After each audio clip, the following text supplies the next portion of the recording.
Isaiah 41:10. So do not fear, for I am with you. Do not be dismayed, for I am your God. I will strengthen you and help you. I will uphold you with my righteous right hand. Do not fear. What a powerful way to begin. Hindi ito suggestion, hindi lang ito gentle reminder. It's a command, pero puno ng lambing.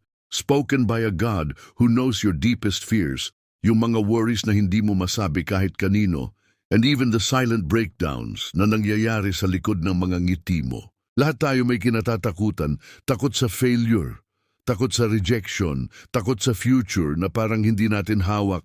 Minsan tahimik lang ang takot, parang multo na dahan-dahang gumagapang habang abala ka sa araw mo, pero minsan malakas, ramdam na ramdam.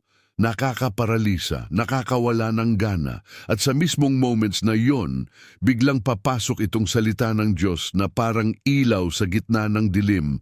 Do not fear, for I am with you. Hindi sinabi ng Diyos na huwag kang matakot kasi wala ka ng problema. Ang sabi niya, huwag kang matakot kasi kasama mo ako. The presence of God is bigger than the absence of answers.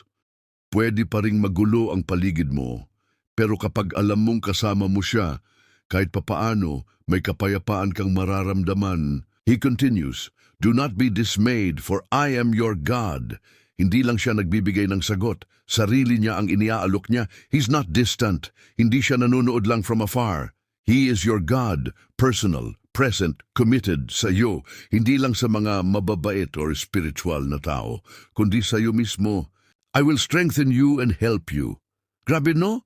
Hindi lang niya sinasabing huwag kang matakot, sinasabayan pa niya ito ng promise. Kapag mahina ka, bibigyan ka niya ng lakas. Kapag nalulunod ka sa bigat, tutulungan ka niya. Kapag nalilito ka sa dapat gawin, bibigyan ka niya ng kapayapaan. Hindi ito yung klaseng help na tapik lang sa likod. Ito yung klaseng tulong na bubuhat sa iyo kapag hindi mo na kayang tumayo. At ito pa ang huli, I will uphold you with my righteous right hand. May mga araw na feeling mo bibigay ka na, emotionally drained, spiritually empty, physically tired. Pero ang Diyos mismo ang nagsabi, aalalayan kita, hindi kita hahayaang bumagsak.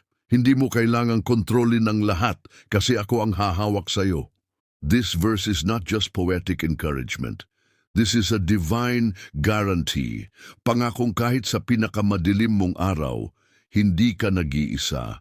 Kahit na nawalan ka ng lakas, ng pananampalataya o ng direksyon, ang Diyos ay naroon pa rin, nakasalo, nakasuporta, nakayakap. So today, inhale, exhale. Pwedeng mo munang bitawan ang pressure to be strong all the time. Pwedeng hindi mo muna sagutin lahat ng tanong. Hindi mo kailangang intindihin ang lahat para magtiwala sa Diyos na nakakaintindi sa iyo. He is with you. He is for you. And He will never let you go.